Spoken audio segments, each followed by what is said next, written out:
السلام علیکم ورحمۃ اللہ وبرکاتہ۔ مولانا سرمار یاداری کا بیان ہے۔ چلیے دوستوں ان کی بات سنی جائے۔ ملتے ہیں آخری ویڈیو پہ۔ برادران ملت اسلامیہ، السلام علیکم ورحمۃ اللہ وبرکاتہ۔ الحمدللہ الحنان المنان الذي خلق الانسان وعلمه البیان، والصلاة والسلام على رسوله سید الانس والجان وعلى آلہ واصحابہ ذوی الخیر والاحسان، اما بعد فاعوذ باللہ من الشیطان الرجیم، بسم اللہ الرحمن الرحیم۔ اليوم اکملت لکم دینکم واتممت علیکم نعمتی ورضیت لکم الاسلام دینا۔ صدق اللہ مولانا العظیم۔ بارگاہ رسالت معاب صلی اللہ علیہ وسلم میں درود پاک کا ہدیہ پیش کریں۔ اللہم صلی علی سیدنا و مولانا محمد معدن الجود والکرم وآلہ واصحابہ الکرام وابنہ الکریم وبارک وسلم صلاة دائمة سرمدا ابدا۔ بڑی خوشی اور مسرت حاصل ہے آج اس منبر پاک سے آپ کے درمیان میں خطاب کے لیے کھڑا ہوں۔ یہ وہ مسجد پاک ہے جہاں میرا بچپن بھی گزرا ہے، اور اس محراب میں نے آج سے 20 سال پہلے مکمل تراویح بھی پڑھائی ہیں۔ بہت ساری یادگاریں یہاں سے وابستہ ہیں۔ بہت سارے جو بزرگ تھے ہو سکتا ہے وہ رخصت ہو چکے، اور بہت سارے لوگ اب بھی موجود ہیں، اور استاذ الاساتذہ حضرت العلامہ مفتی زبیر احمد صاحب قبلہ، جنہوں نے 18 سال یہاں پر آپ کے درمیان خدمت دین فرمائی ہے۔ آج اتفاق ہے کہ اہل محلہ اور معزز اراکین مسجد کی طرف سے مجھ فقیر کو آپ کے سامنے خطاب کی دعوت آئی۔ اللہ تبارک و تعالیٰ اس مسجد کی سالمیت اور اس کی مرکزیت کو ہمیشہ قائم و دائم رکھے، اور یہاں سے جو دینی خدمات ہو رہی ہے اور علم دین کا ایک بڑا سلسلہ برسوں سے چلا آ رہا ہے، اللہ تعالیٰ اس کو شاد و آباد رکھے۔ کچھ اہم باتیں آپ کے سامنے عرض کرتا ہوں۔ سب سے پہلی چیز یہ ہے کہ جس دین اسلام سے ہم وابستہ ہیں، جس دین اسلام پر ہم زندہ ہیں، وہ دین ایسا ہے جس کے متعلق اللہ خود قرآن میں فرماتا ہے وَرَضِيتُ لَكُمُ الْإِسْلَامَ دِينًا، تمہیں اسلام دے کر میں راضی ہوا۔ اور اللہ تعالیٰ جس چیز سے راضی ہے اس میں عیب نام کی کوئی چیز نہیں ہو سکتی۔ اللہ جس چیز سے راضی ہے اس کے اندر خرابی نہیں ہو سکتی، اور دین اسلام سے اللہ راضی ہے۔ یہ قرآن پاک کی آیت ہے، اور سب سے آخری آیت حجۃ الوداع کے موقع پر رسول پاک صلی اللہ تعالیٰ علیہ وسلم کا جب آخری حج تھا، اس دن یہ آیت نازل ہوئی تھی۔ اللہ نے فرمایا آج کے دن میں نے تمہارا دین مکمل کر دیا اور اپنی نعمتیں تمام کر دی، اور تمہیں دین اسلام دے کر میں راضی ہوں۔ اب اس دین کے اوپر جو سوالات کھڑے کیے جاتے ہیں یہ ان کی اپنی سمجھ اور فہم کے مطابق ہوتا ہے۔ فی نفسی جو دین اسلام ہے اس کو اگر سمجھنے والا سمجھ لے تو میرے عزیزو انسان کی فطرت کے مطابق یہ دین بنا ہوا ہے، اس میں عیب نام کی کوئی چیز ہے ہی نہیں۔ ہاں یہ ہو سکتا ہے کہ اسلام کی تشریح کرنے والے لوگ غلط آ سکتے ہیں، اسلام کے پرچار کرنے والے غلط آ سکتے ہیں، اسلام غلط نہیں ہو سکتا۔ یہی وجہ ہے کہ نقصانات جو دین اسلام کو پہنچے ہیں وہ اس کی تشریح کرنے والوں سے پہنچے ہیں۔ کسی نے اپنی سمجھ کے مطابق یوں بتایا کہ اسلام ایسا ہے تو غلطی اس کی۔ پرانے زمانے میں ہم نے ایک بات سنی تھی کہ کسی گاؤں میں رات کے وقت ایک ہاتھی آ گیا اور گاؤں والوں نے کبھی ہاتھی دیکھا نہیں تھا. تو گاؤں کے جو مکھیا تھے انہوں نے ہاتھی کو اپنے گودام میں بند کر دیا. بہت اندھیرا تھا، گاؤں میں شور ہو گیا، ہاتھی آیا ہاتھی آیا. سب لوگوں نے شور مچایا. مکھیا کے گھر کے پاس بھیڑ جمع ہو گئی. کہا ہم کو دیکھنا ہے ہاتھی. اس نے کہا کہ سب کو تو نہیں دکھا سکتا، 4 لوگوں کو بلاؤ، میں ان کو بھیج دوں گا، وہ دیکھ کر کے آئیں گے اور تم کو بتائیں گے. سارے گاؤں والوں نے 4 بڑے لوگوں کو چن لیا. یہ سب سے اہم بات ہے، یہ کوئی صرف کہانی نہیں ہے میرے. جس کو ہاتھی دیکھنے کے لیے چنا جا رہا ہے وہ کون تھے؟ 4 لوگ تھے. ان سے کہا گیا جاؤ تم دیکھ کر کے آنا، گاؤں والوں کو بتا دینا. سب سے پہلے ایک آدمی اندر گیا. اندھیرا تھا، کیا نظر آتا؟ جاتے ہی ہاتھی کی پونچھ اس کے ہاتھ میں آئی. اس نے سوچا کہ ہاتھی جو ہے ایک پائپ کی طرح ہوتا ہے، ایک رسی کی طرح ہوتا ہے. ہاتھی باہر آیا اور اس کے بعد لوگوں سے کہا. لوگوں نے پوچھا ہاتھی کیسا ہے؟ اس نے کہا ایک رسی کی طرح ہوتا ہے ہاتھی.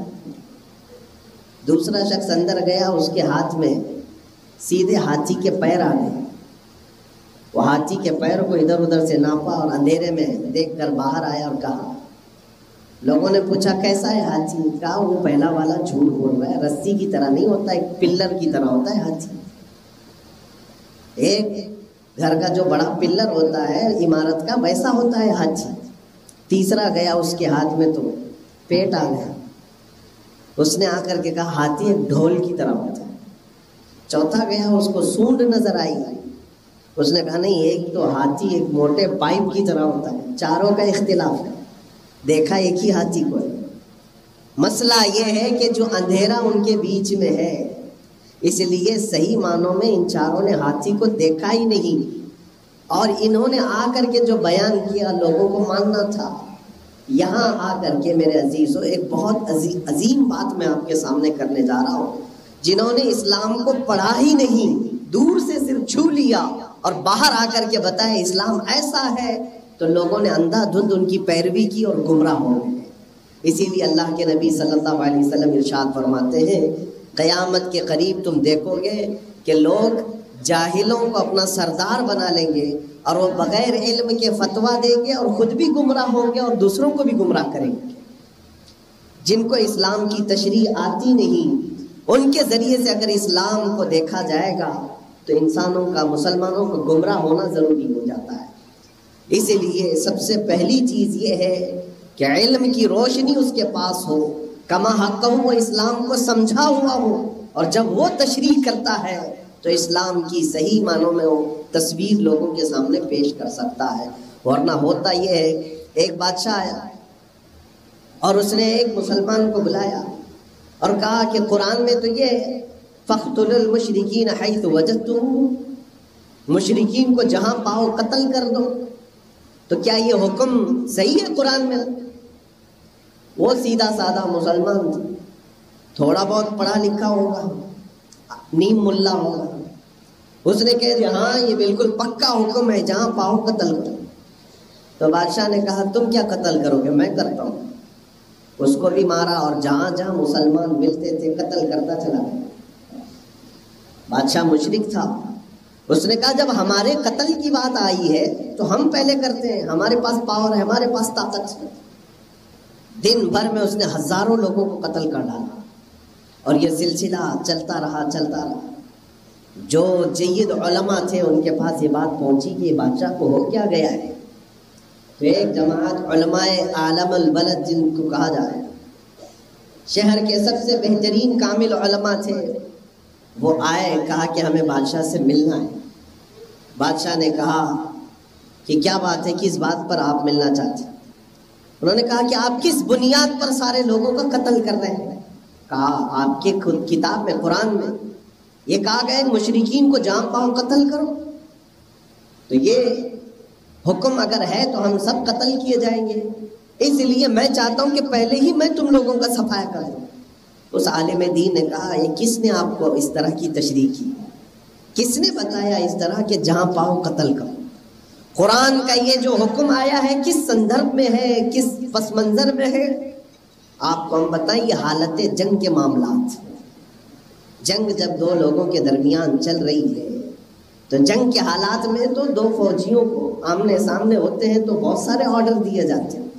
ایمرجنسی کا وقت ہو تو ملک میں بھی یہ قانون لگایا جا سکتا ہے کہ کچھ لوگ اندر گھسپیٹ کر چکے ہیں، وہ جہاں پائے ان کو شوٹ کر، اس لیے کہ ان سے ملک کا نقصان ہو سکتا ہے.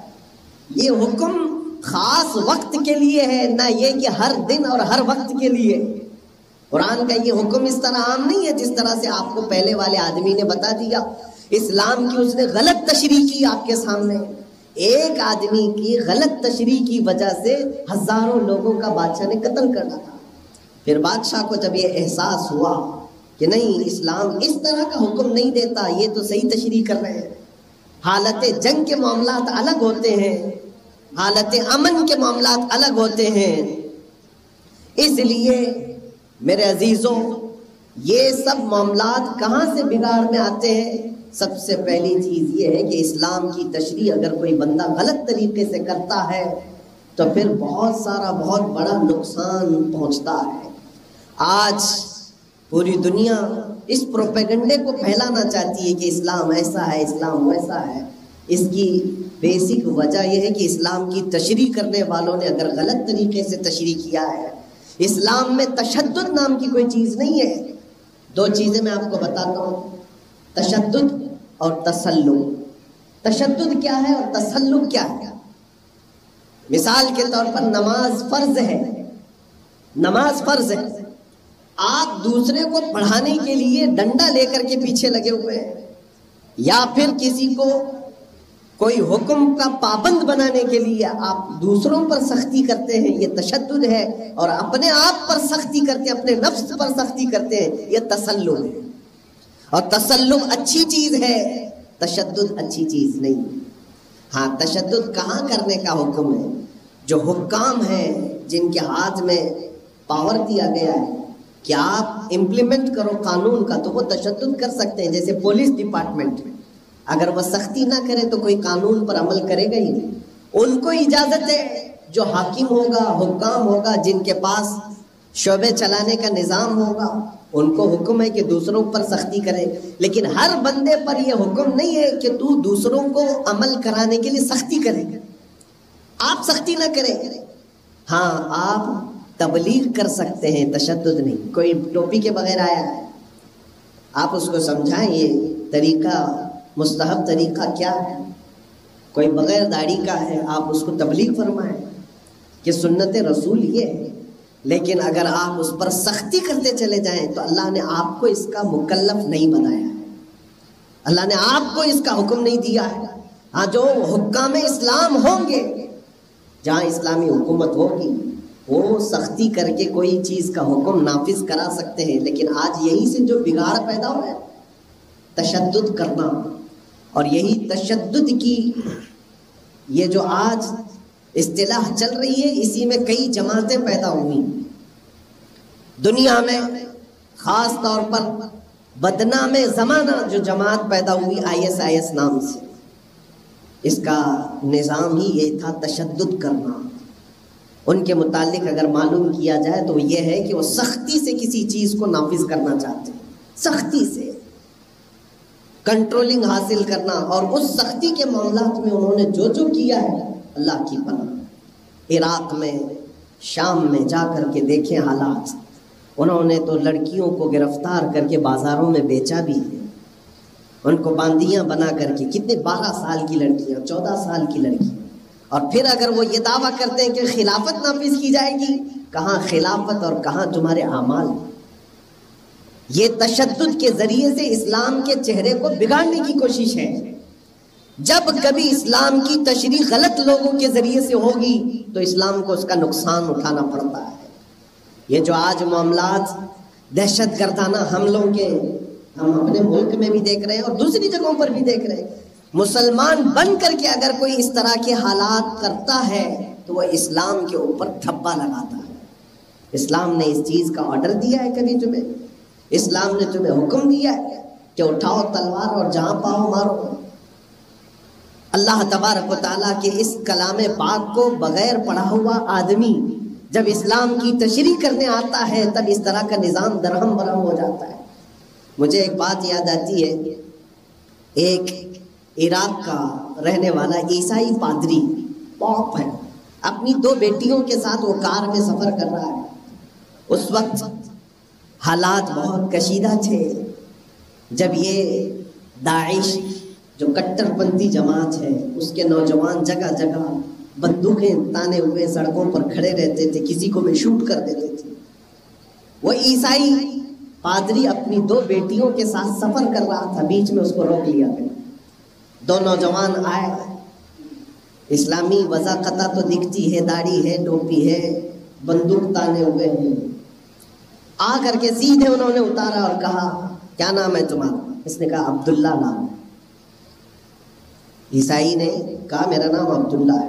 کہا کہ قرآن جانتے ہو؟ کہا ہاں بالکل جانتا ہوں، پڑھاؤ۔ کہا پڑھ کے سناؤ کہیں سے۔ اس نے پڑھنا شروع کیا، عیسائی پادری جو تھا، لیکن وہ پڑھ رہا تھا بائبل کی آیتیں پڑھتا جا رہا تھا، قرآن کا ایک حرف بھی اس کو معلوم نہیں تھا، عیسائی پادری تھا۔ ہاں تو ساتھی آپ کو بیان کیسا لگا پلیز کمنٹ کر کے بتائیے، اور ہمارے چینل کو لائک کریں، سبسکرائب کریں۔